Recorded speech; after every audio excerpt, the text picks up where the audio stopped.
अतुलित बलधामं हेमशैलाभदेहं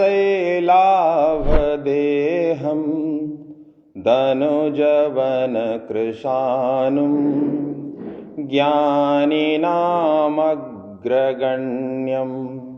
सकलगुणनिधानं वानराणामधीशं रघुपति प्रिय भक्तं वातजातं नमामि। सब मिल करके मेरे राम कहाँ हैं बता दो भली, बजरंग बली बजरंग बली। मेरे राम कहाँ हैं बता दो भली, बजरंग बली बजरंग बली। मेरे राम कहाँ हैं बता दो भली, बजरंग बली बजरंग बली। मेरे राम कहाँ हैं बता दो भली, बजरंग बली। पूछ के बताओ कितना बजे तक करना है। मैं खोज रहा चलता फिरता, पर राम नहीं मुझको मिलता। मैं खोज रहा चलता फिरता, पर राम नहीं मुझको मिलता। मैं खोज रहा, मैं अकेला बोल रहा हूं, आप कितने बोल रहे हैं पता है ना। आवाज किसकी ज्यादा होनी चाहिए। माइक मेरे पास भी नहीं है, पंखा इसलिए बंद किया है कि किसी को सुनने में दिक्कत ना हो। मैं खोज रहा चलता फिरता, पर राम नहीं मुझको मिलता।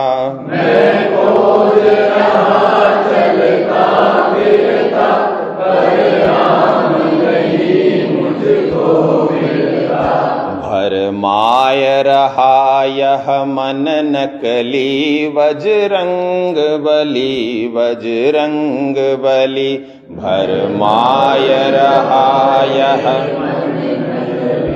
बजरंग बली बजरंग बली। मेरे राम कहाँ हैं बता दो भली, बजरंग बली बजरंग बली। मेरे राम कहाँ हैं बता दो भली, बजरंग बली बजरंग बली। तुम सावल पौरुष ज्ञान नहीं, मन की मजबूत कमान नहीं। तुम सावल पौरुष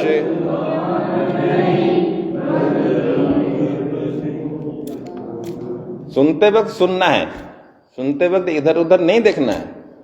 एक काम नहीं करते ना, हमारा मन कान है, आंख है, मुख है, 10 रास्ते हैं, पर एक समय में एक इंद्रिय के साथ रह सकता है। आप देखने लग पड़ोगे क्या हो रहा है, कौन क्या कर रहा है, तो सुनना बंद हो जाएगा।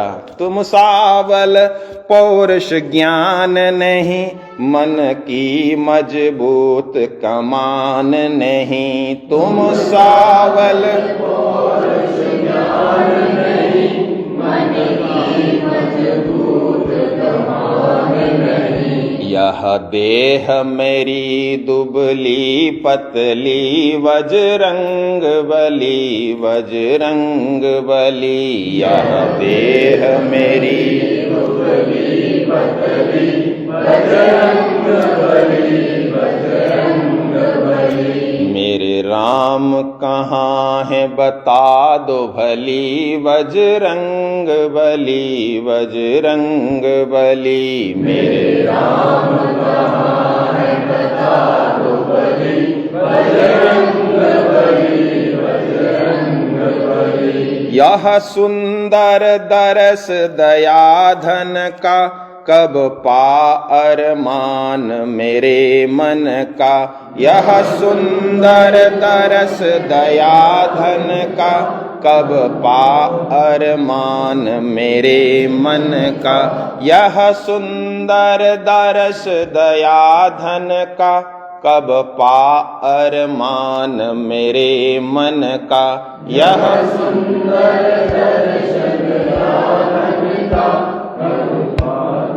कब पारमान मेरे मन का, बेचैन है नैनन की पुतली बजरंग बली, बजरंग बली। बेचैन है नैनन की पुतली बजरंग बली, बजरंग बली। मेरे राम कहाँ है बता दो भली, बजरंग बली, बजरंग बली। मेरे राम कहाँ है बता दो भली, बजरंग बली, बजरंग बली।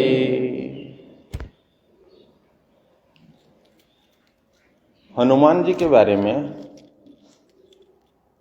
जो श्लोक पहले गया था, अतुलित बल धामम, बल की कोई सीमाएं नहीं है। हम जब जीवन में अपना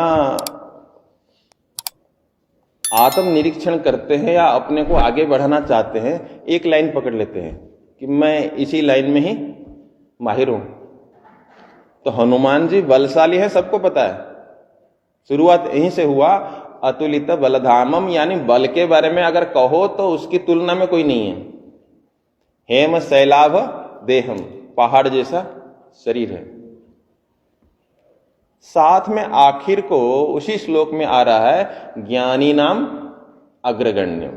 अकेले शारीरिक बल ही नहीं है, जिस ज्ञान की सारे संसार को आवश्यकता है उसमें ज्ञानी नाम अग्रगण्यम, ज्ञानियों भी आगे हैं। जिस व्यक्ति को लीड करना है, समाज को पथ प्रदर्शन करना है, उसको हर क्षेत्र में अपना ज्ञान अर्जन करना चाहिए, शारीरिक तौर पर भी, मानसिक तौर पर भी, और जो भी, क्योंकि वो आदर्श बनेगा लोगों के सामने। मैं अगर अपना व्यक्तिगत जीवन जी रहा हूं तो कोई फर्क नहीं पड़ता, मैं जीऊं या मर जाऊं, उससे सारे संसार को कोई फर्क नहीं पड़ता। मैं अगर संसार के लोगों के लिए आदर्श हूं, मुझे देख करके मेरे बच्चे सीखते हैं। अब आप लोग बताएंगे घर में आप कितने बजे उठते हैं? छोटी सी बात है, आप अपने घर में उठते कितने बजे? 6 बजे से पहले कितने उठते हैं? थोड़ा सा, बाकी समझ जाओ, ज्यादा डिटेल नहीं चाहिए। क्यों पूछा? हम कितने बजे उठते हैं वो हमारा बच्चा देखता है। आप बोलोगे तेरे को स्कूल जाना है, मेरे को नहीं जाना, ये नहीं समझने वाला ये सब कुछ। परिवार के अंदर हम रहते हैं, हम कितने बजे उठते हैं, हमारा परिवार, हमारे बच्चे, आस पड़ोस तक फर्क पड़ता है। अगर एक व्यक्ति 4 बजे उठता हो मोहल्ले के अंदर, वो उठता है, मैं भी उठूंगा, होता है ना, लगता है ना। आज सारे उठ गए, आज तो नहीं किसी को बोलना पड़ा, नहा के भी चले गए 4 बजे, तो बाकी दिन भी हो सकता है। आप अगर सवेरे ब्राह्म मुहूर्त में उठते हैं, आज तक जितने भी आप सुनते हो, सोते सोते हार्ट अटैक हो गया, सुनते हो ना, सोया था सवेरे पता नहीं क्या हो गया, वो बंद हो जाता है। उन्हीं को होता है जो ब्राह्म मुहूर्त में सोते हैं, हार्ट अटैक सोते हुए उन्हीं को होता है, और इसी समय में होता है, सवेरे 3-4 बजे के बाद। उसके बाद नहीं होता है, या उससे पहले भी नहीं होता है। वो समय अगर आप जागते हैं, हमारा शास्त्र बार बार बोलता गया ब्राह्म मुहूर्त में उठो उठो, नहीं। अब शुगर होने के बाद मैं चलने जाऊं, मैं पहले चलूं ताकि शुगर हो ना, ठीक है, हमारी दिनचर्या ऐसी होनी चाहिए। अच्छा, थोड़ी देर ध्यान के लिए बताया था, वैसे तो ध्यान के लिए चौपड़ी मार के बैठना होता है, तो अभी दरी नहीं है और इतना समय भी नहीं है, कुर्सी में बैठ बैठ के थोड़ी देर ध्यान का अभ्यास करेंगे। ध्यान के समय आंखें बंद रहेगा सबके, सीधे होके बैठना है, कमर गर्दन सिर सीधे होके बैठना है, आंखें बंद रखना है। मोबाइल तो बताने की जरूरत नहीं, जब आंखें बंद होगा तो मोबाइल की आवश्यकता नहीं है। थोड़ी देर के लिए करेंगे, बैठिए। 3 बार ओम का उच्चारण करने के बाद हम ध्यान में प्रवेश करेंगे।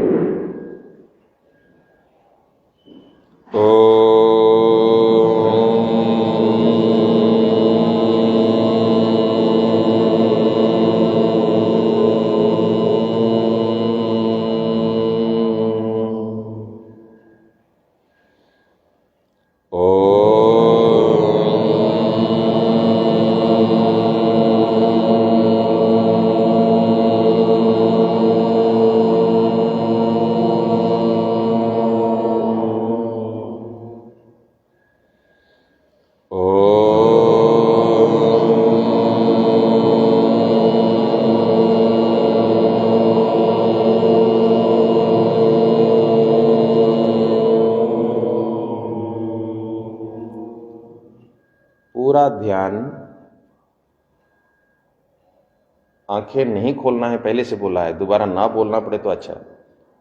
पूरा ध्यान अपने श्वासों पर, आने जाने वाले श्वासों की गति पर पूरा 100% ध्यान रखना है। बाकी शरीर के किसी भी हिस्से पर ध्यान जाने की जरूरत नहीं है। यह सांसें जन्म से लेकर के मृत्यु तक चलती हैं, जिसके बदौलत मैं दुनिया का सारे कार्य करता हूं और कार्य करने के बाद उस कार्य को मैंने किया यह अहंकार करता हूं। पर सांसें चलने के बाद ही कर सकता हूं। सांस रुक जाए मैं कुछ नहीं कर सकता, तो उस सांस को देखना है। उस सांस को मैं नहीं चलाता। कैसे देखना है बता रहा हूं। अंदर जाती सांस को कितनी देर अंदर की ओर जा रही है, अंदर जाते जाते कहां तक पहुंच रही है, उसको अनुभव करना है शरीर के तौर पर। जब हवा अंदर जाती है तो स्पर्श होता है, तो जिस नासिका के द्वार से अंदर जाती है उसको देखना है। हमको श्वास की गति में कोई परिवर्तन नहीं करना है, केवल पर्यवेक्षण करना है किस तरफ से जा रही है। नासाग्र में 2 छेद हैं, बाएं दाएं। किस ओर से जा रही है अपने आप ध्यान से देखेंगे तो पता चलेगा किसी एक ओर से जा रही है या दूसरी ओर से जा रही है या दोनों ओर से जा रही है।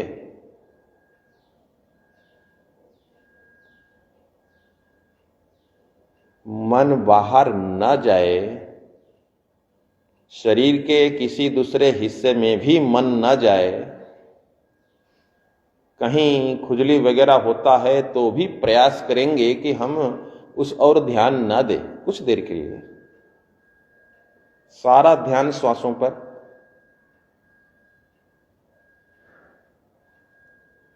ध्यान से देखिए ये कितनी देर तक अंदर की ओर जाती है और अंदर जाकर के थोड़ी देर रुकती है। रुकने के बाद यह अपने आप बाहर निकलती है।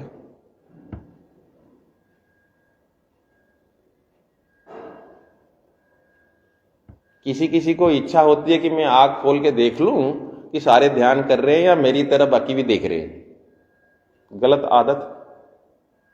पूरा ध्यान श्वासों पर। लगभग 1.5 सेकंड लगता है अंदर जाने में।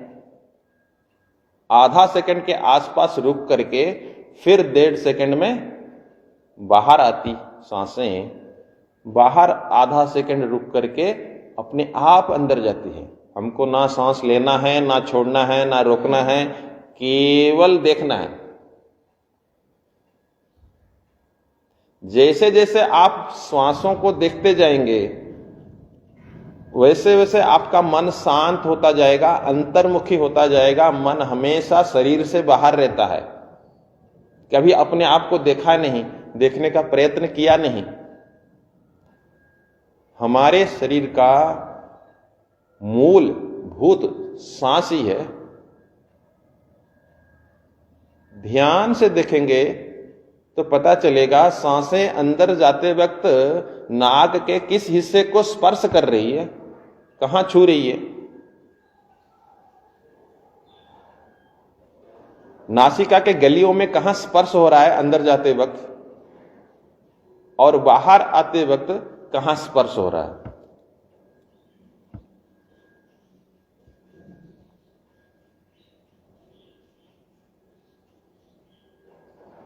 सांसें जब अंदर जाती हैं तो उसका तापमान कैसा है, और जब बाहर निकलती हैं तो उसके तापमान में कोई अंतर है क्या, पूरा ध्यान से देखेंगे तब पता चलेगा। स्वाभाविक है, बाहर मौसम ठंडा है, अंदर जाती हुई सांसें हवा ठंड स्पर्श महसूस कराएगी, और जब अंदर से बाहर आएंगे तो थोड़ा सा गर्माहट होगा, पर वो अनुभव में आना चाहिए, बुद्धि के स्तर पर नहीं। हमको वो गर्मी फील होनी चाहिए नासिका के छिद्रों में।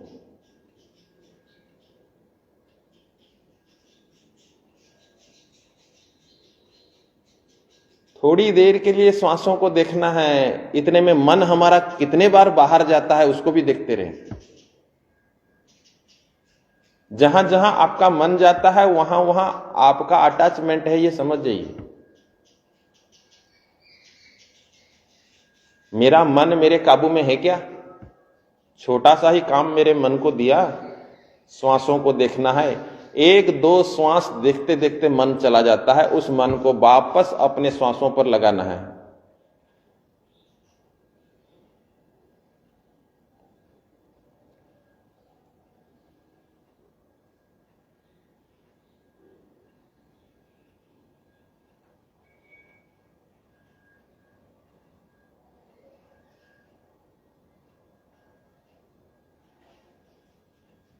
केवल आंख बंद करने से ही कई लोगों को बेचैनी हो जाती है अंदर, पता नहीं कुछ हो जाएगा।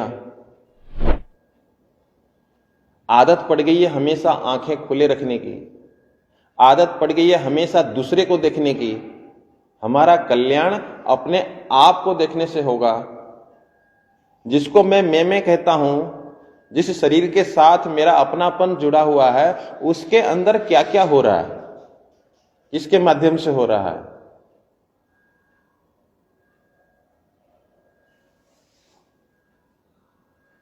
शरीर जितना स्थिर रहेगा हमारा, उतना ही हमारा मन स्थिर होता जाएगा। शरीर को जितना चंचल करेंगे, हिलाते डुलाते रहेंगे, उतना ही मन शरीर के उन हिस्सों में चला जाएगा।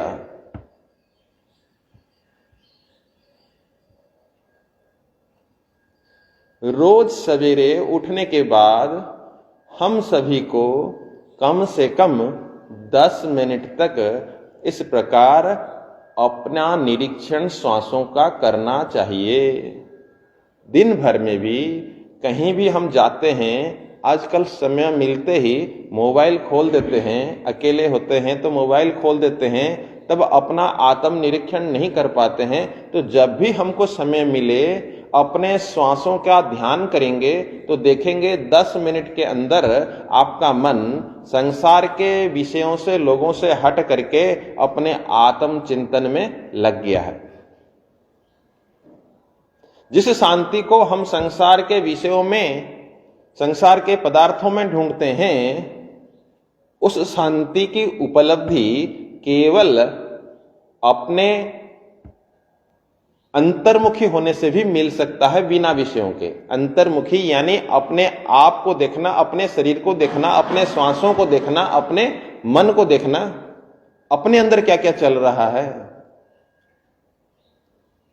आंख खोलते ही हमको दुनिया दिखेगी और हमारा मन दुनिया में चला जाता है। आंख बंद करने के बाद क्या दिखता है? जो हमने पहले से देखा हुआ है, सुना हुआ है, वो सब हमारे दिमाग में आने लगता है। रोज रोज अभ्यास करेंगे तो धीरे धीरे मन उन विषयों से हट करके श्वासों के साथ आराम से जुड़ता जाएगा। अब आंख खोलिए। अब आंख बंद में कैसा लग रहा था? जब बोला आंख खोलिए, ऐसा नहीं लगा जान छूटी, नहीं लगा। अलग अलग अनुभव आएगा। अंदर थोड़ी देर के लिए गए, 10 मिनट हुआ होगा, ज्यादा नहीं हुआ होगा। अंदर यानी क्या है? हम कहते हैं ना, भगवान अंदर है। कहते हैं सिया राम मैं सब जग जानी, करहूं प्रणाम जोरी जुगु पानी। हनुमान जी ने छाती फाड़ के दिखाया था ना, चीर के छाती बोले अपना पवन पुत्र हनुमान, मेरे मन में बसे है राम, मेरे तन में बसे हैं राम। अब प्रभु हनुमान को मानते हैं तो राम जी की सेवा भी करते हैं बाहर और दिखाते हैं अंदर भी मेरे सीताराम विराजमान है। अकेले हनुमान जी के अंदर सीताराम विराजमान है या हम सभी के अंदर है? सभी के अंदर ही है ना। वो दिखा रहा है कि भाई मेरे अंदर भी है और बाहर है। अगर अंदर है, सबके अंदर है, तो हम सबका व्यवहार सब लोगों से कैसा होना चाहिए? ऐसा हम करते हैं क्या? मंत्र हम बोलते हैं, सर्वे भवन्तु सुखिनः, सर्वे सन्तु निरामया, सर्वे भद्राणि पश्यन्तु, माँ कश्चित् दुःखभाग् भवेत्। सभी सुखी रहें। मेरे मंत्र पढ़ने से आप सब सुखी हो जाओगे। मंत्र पढ़ा मैंने, सर्वे भवन्तु सुखिनः, सुखी हो जाओगे क्या? आप अपने कमरे के अंदर, घर के अंदर, मंदिर में जाकर के यही मंत्र पढ़ेंगे, सर्वे भवन्तु सुखिनः। सास अपने कमरे में पढ़ रही है, सर्वे भवन्तु सुखिनः। बहू रानी अपने कमरे में पढ़ रही है, सर्वे भवन्तु सुखिनः। बाहर निकलते ही दोनों एक दूसरे को दुख देते हैं। समझ में आ रही है ना बात? मंत्र कमरे के अंदर, मंदिर में, और व्यवहार में क्या हो रहा है? मैं सवेरे से लेकर के शाम तक, बचपन से लेकर के बुढ़ापा तक क्या करूं ताकि सर्वे भवन्तु सुखिनः। मैं करूं क्या? वाणी ऐसी बोलिए, मन का आपा खोए, औरन को शीतल करे, आप भी शीतल हो। बोलूं तो कैसे बोलूं कि सामने वाला खुश हो? ये ना बोलूं कि जो मेरे को अच्छा लगता है मैं बोलूं। नहीं भाई, जिसको बोल रहे हो, जहां पर बोल रहे हो, उनको अच्छा लगना चाहिए। तो सवेरे से लेकर के शाम तक जो मेरी दिनचर्या है वो कैसी होनी चाहिए? श्री राम को अपनी मर्जी करना आता नहीं था क्या? आता था, कर सकते थे, राजा थे, किया क्या? नहीं। प्रजा के हित के लिए, सबके आदर्श के नाते जो करना चाहिए उन्होंने किया। जब अयोध्या से राम और लक्ष्मण को जाना था विश्वामित्र जी के पास, चाहते तो अपनी सेना लेके जा सकते थे असुरों को मारने के लिए, लेकर गए क्या? नहीं। हम जब किसी काम के लिए जाते हैं तो हमको भी ऐसा लगता है कि हमारे साथ कोई नहीं है। असुरों को मारने के लिए श्री राम और लक्ष्मण अयोध्या से सेना लेकर नहीं गए। जहां पर, जिस वनवासी क्षेत्र में असुर लोग आम इंसान को, वनवासी को परेशान करते थे, उसी क्षेत्र में जाकर उन्हीं में से लोगों को इकट्ठा करके उनको सेना की विद्या सिखाई, कैसे युद्ध करना है। जैसे मनोज जी यहां पर कार्यशाला लगा रहे हैं, आप में से इस कार्य के लिए योग्य बनाने के लिए। तो प्रभु राम ने वनवासी क्षेत्र में जाकर के जो पीड़ित थे असुरों से, उनको बताया कि भाई आप लोगों को इन असुरों से परेशानी हो रही है, क्यों ना आप सब यहां आओ, मैं आपको इनसे लड़ने की विद्या सिखा दूं, ताकि आपकी छुट्टी हो जाए उनसे, उनको यहां से भगा दी जाए, दुश्मन को भगा दी जाए, कोई घुसपैठ ना हो बॉर्डर से, हमारे क्षेत्र में हम सुरक्षित रहे। उन्हीं लोगों को इकट्ठा करके सेना बनाई, युद्ध किया, जीते, असुरों को भगा दिया। उसके बाद चाहते तो उस वनवासी क्षेत्र को अपने राज्य में मिला सकते थे, मिलाया क्या? नहीं मिलाया। तो हमको कार्य करना है अपने स्वार्थ के लिए नहीं, समाज के हित के लिए, समाज के लिए, समाज का द्वारा कराना है। कराना तो हमने है, करना समाज ने है। और जब श्रेय मिलता है, उस श्रेय को उस समाज में से जो योग्य व्यक्ति है उसको राजा बना दिया। कहां? वनवासी क्षेत्र में वाली को मारा, सुग्रीव को राजा बना दिया। रावण को मारने से पहले विभीषण को राजा बना दिया। अपने स्वार्थ के लिए कुछ नहीं किया तो पूजा जाता है। जो अपने लिए जीता है उसको कौन पूछता है? उसको कोई नहीं पूछता है। तो हम थोड़ी देर अभी श्वासों का ध्यान कर रहे थे। इस श्वासों को हम चला सकते हैं क्या?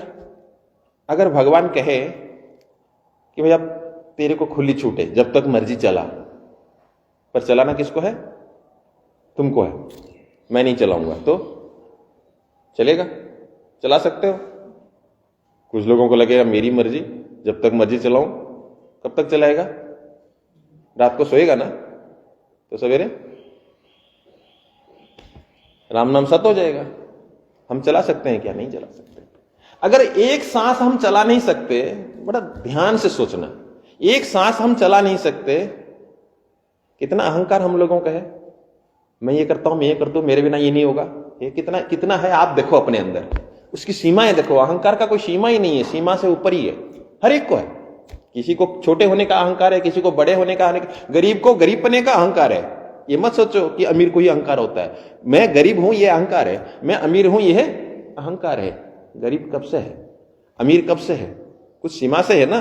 जो आज करोड़पति है वो बचपन से करोड़पति नहीं है। बचपन में भीख मांग रहा था, लोगों के पास नौकरी करने जाता था। बड़े बड़े जो अमिताभ बच्चन वगैरह देख रहे हो वो सब काम करने धक्के खा रहे थे बम्बे में। 20-30 साल पहले की बात है, सबने देखा हुआ है। रामदेव जी को आपने देखा हुआ है साइकिल पे दवाई बेचते हुए, वीडियो देखा होगा आप लोगों ने। अभी की बात है, समय समय की बात है, समय समय का योग। लाखों में है बिकने लगे 2 कौड़ी के लोग, चलता रहता है। विषय हमारा वो नहीं है। हमारा विषय है अहंकार करने के लायक मैं हूं क्या। जब एक सांस मैं नहीं चला सकता और सांस निकलते ही इसको कोई पूछने वाला नहीं है, घर वाले नहीं पूछेंगे, बीवी नहीं पूछेगी, पास में नहीं आएगी। जो बोल रही थी एक दिन नहीं रह सकते वो भी नहीं आती, पति भी नहीं आता, कोई नहीं पूछता इस दुनिया में। जब तक हम ठीक है तब तक सब ठीक है। तो परमात्मा की कृपा से ये सांसें चल रही है।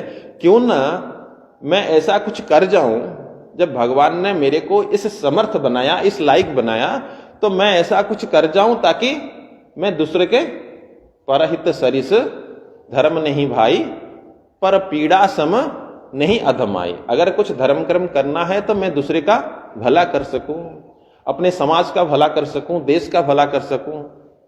तो क्या कर सकता हूं मैं?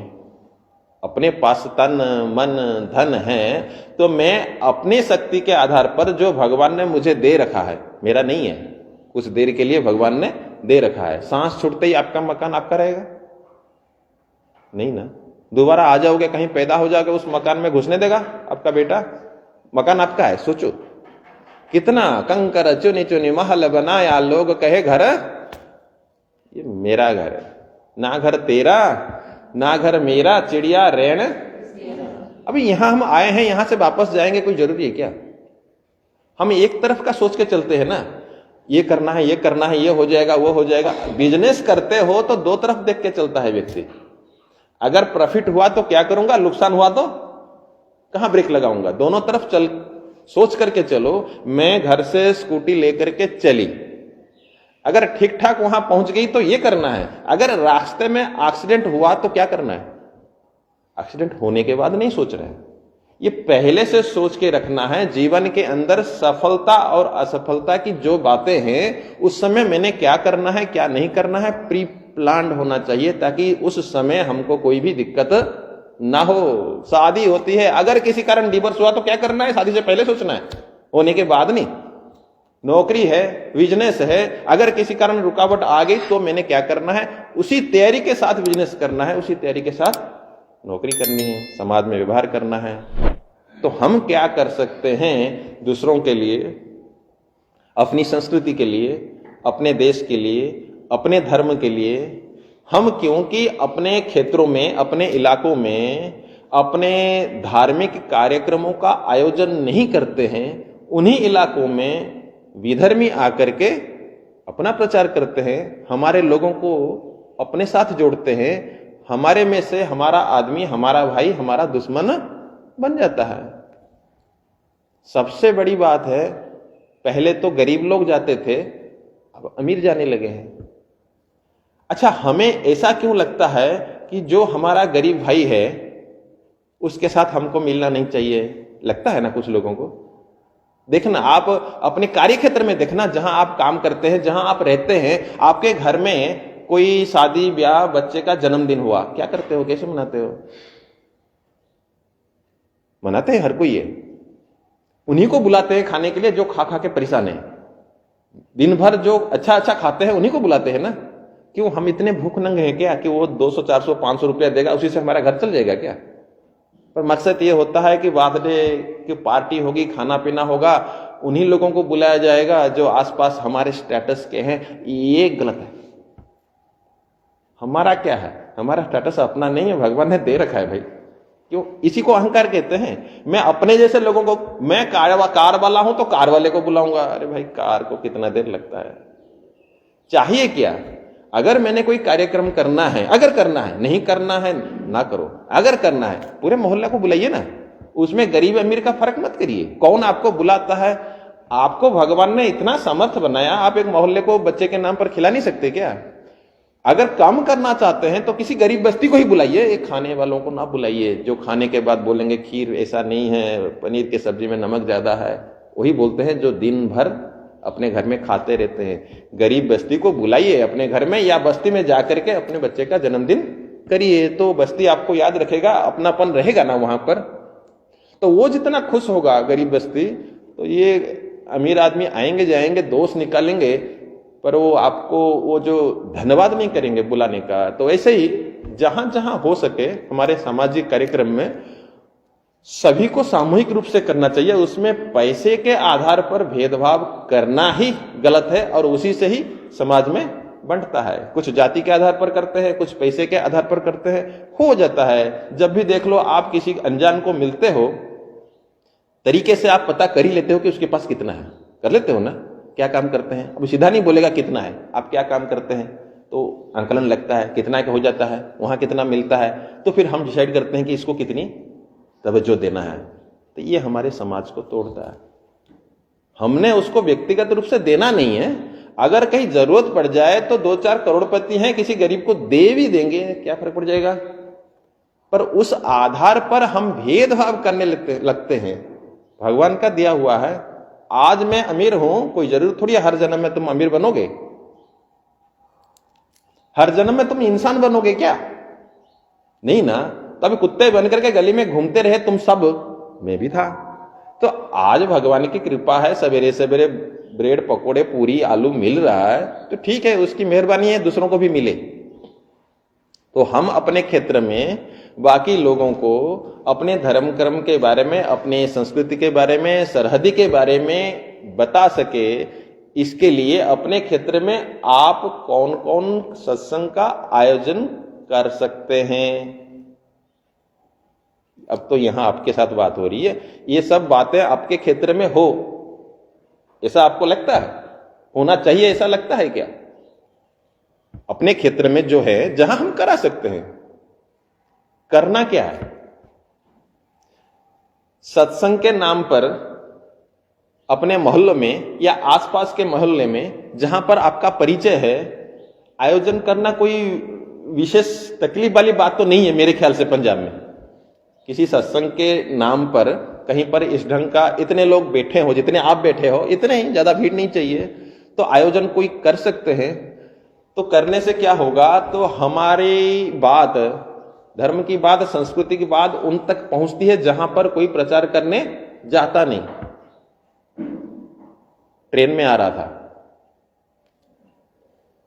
तो आप देखो, सफर में जाते हो या अपने आसपास के मोहल्ले में देखो, जो हमारे विधर्मी है वो हमेशा इकट्ठे चलते हैं, देखा है?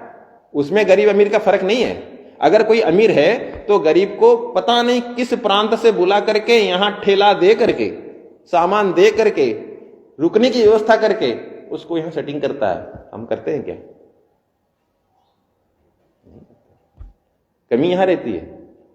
अगर हमारे में काबिलियत है, हमारे पास 2 पैसा है, तो हम 5-7 बंदे इकट्ठे हैं, तो हम किसी गरीब को, अपने जो हमारे भाई है, अपनी संस्कृति को मानने वाला है, तो उसको हम सहयोग कर सकते हैं। सीधा पैसा देने की आवश्यकता नहीं है। एक फोन ही, आपका तो एक फोन ही बहुत होता है, अरे भाई इसको काम पे रख लो, नहीं रखेगा? रख लेगा। पर हम ध्यान नहीं देते इन सब बातों को।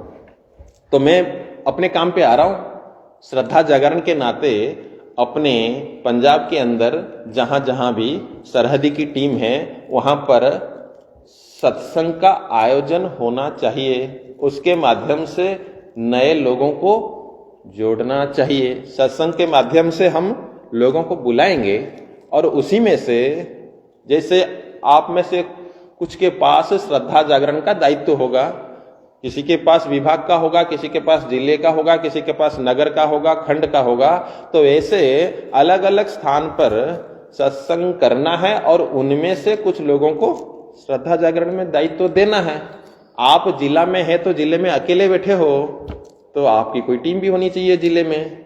तो एक एक व्यक्ति को हर क्षेत्र से जोड़ना है श्रद्धा जागरण के टीम के साथ। काम केवल इतना है, अपनी संस्कृति की जानकारी देनी है। परिवार के अंदर आजकल बच्चों में, परिवार में, आपस में जो बदलाहट आ रही है, अब सारा मैं बता नहीं सकता, अभी समय ज्यादा नहीं है। प्रभु श्री राम का चरित्र पढ़ते हैं तो पिता के नाते पिता को कैसा होना चाहिए, भाई के नाते भाई को कैसा होना चाहिए, पत्नी के नाते पत्नी को कैसा होना चाहिए, ये हमारे बच्चों तक, हमारे परिवार तक पहुंचता नहीं है। मान लो आपके पति को कहीं कश्मीर में जाना पड़ा रहने के लिए। एक व्यक्ति मेरे को मिला था, उसका ट्रांसफर हो गया, लेक्चर है, उसका ट्रांसफर हो गया कश्मीर में। तो ससुर जी बोलते हैं कि आप अकेले जाओ, वहां माहौल ठीक नहीं है। उसने मेरे को खुद बताया, अब नाम नहीं बताऊंगा उसका, सुन रहा होगा शायद। क्यों बताया मैंने ये विषय? तो लड़की जाना नहीं चाहती होगी ना साथ में, उसकी घरवाली वहां, अब ड्यूटी वो करेगा, वहां खतरा है। हाँ, वो खुद बोले तो अलग विषय है, पति खुद बोले तो अलग विषय है, पर हमारे ओर से वहां न जाना, मतलब वहां वो गोली खाए तो कोई बात नहीं, मेरे को गोली, सीता जी ने ये किया था क्या? जब श्री राम को 14 साल वनवास हुआ, ये सब हमको वहां से सीखना है और अपने समाज को सिखाना है। परिवार प्रबोधन का काम है, परिवार में कैसे रहना है। सीता जी बोले ना कि हमको 14 साल वन में ही रहना है, श्री राम के बिना मेरा कुछ भी नहीं है। अब राम ही नहीं है तो फिर मैं यहां अयोध्या में क्या करूंगी, महारानी बन के, राजा नहीं है। दूसरी बात, जब वन में गए, मान लो आप छोटे भाई हो राम के, मान लो आप राम के छोटे भाई हो और राम को 14 साल वनवास हो गया, आप में से कोई जाता साथ में? सोच लो, थोड़ा विचार कर लो, मेरा बड़ा भाई वनवास जा रहा है, चाहो मैं राम का ही भाई हूं, जाता क्या साथ में? अपनी स्थिति देखो। राम भक्त बनना, बोलना बहुत आसान है, प्रभु का जो आचरण है उसको अपने जीवन में उतारना है। भाई जा रहा है, मैं भी जाऊं, हो सकता है क्या? सोच सकते हैं क्या? करने की तो बात छोड़ो, कुछ 1%, ये सब सीखना होता है। चलो, आप में से कोई लक्ष्मण की पत्नी होती तो लक्ष्मण को जाने देती क्या? वो मर रहा है, मरने दो, तू क्या करने जाएगा वहां पर, यही बोलते ना, तू कब्जा कर अयोध्या पर। सोच बताओ हम लोगों की, हमारी स्थिति। तो राम भक्त होना है तो सीता के जैसा पति के साथ हर हाल में साथ रहना है, लक्ष्मण के जैसा प्रभु के साथ साथ रहना है, सुख में और दुख में। और जब लक्ष्मण वनवास जा रहे थे, कहीं मुझे देख करके, लक्ष्मण की पत्नी का नाम क्या है, वो लक्ष्मण के सामने गई क्या? नहीं गई। कहीं मुझे देख करके वो अपने काम से लौट न जाए, तो इसी को कहते हैं त्याग। और घर बार छोड़ के जंगल भाग जाने को त्याग नहीं बोलते। जो लक्ष्मण ने किया, जो राम ने किया और जो भरत ने किया, जो उर्मिला ने किया, जो भरत की पत्नी ने किया, मांडवी ने, इसी को कहते हैं त्यागमय जीवन। और ये हमारी सनातन परंपरा है, परिवार की व्यवस्था ऐसी होनी चाहिए, एक दूसरे के लिए जीना, एक दूसरे के लिए सब कुछ। तो वो हमारे परिवार में आए तो उसके लिए हर स्थान पर हमारा कोई कार्यक्रम हो तो हम अपनी संस्कृति को परिवार तक पहुंचा सकते हैं। साथ में सरहदी लोक सेवा समिति का जो भी कार्य है उसके बारे में भी उनको जानकारी दे सकते हैं। खास तौर पर सत्संग के माध्यम से उन लोगों को अपने टीम के साथ हम जोड़ सकते हैं। ये होगा दिन भर में कोई 1 या 2 कार्यक्रम होगा, जब भी जाना होगा 1-2 कार्यक्रम हो सकता है एक दिन में। और बाकी जो समय है वहां पर हम उस स्थानीय कोई मंदिर होगा, कोई ट्रस्ट होगा जो सामाजिक कार्य में लगे होंगे या सार्वजनिक स्थान होगा, तो उन लोगों से मिल सकते हैं और उनका सहयोग अपने कार्य के लिए ले सकते हैं। तो अपने अपने क्षेत्र में हम सब इसके बारे में विचार करेंगे। और किसी ने कुछ पूछना है तो पूछ सकते हैं। श्रद्धा जागरण का इतना ही विषय था, अपने अंदर अपनी संस्कृति के प्रति श्रद्धा जागृत करना तथा बाकी समाज जो हमसे नहीं जुड़ा है उनसे मिल करके उनके अंदर भी देश समाज तथा अपने संस्कृति के प्रति श्रद्धा जागृत कराना।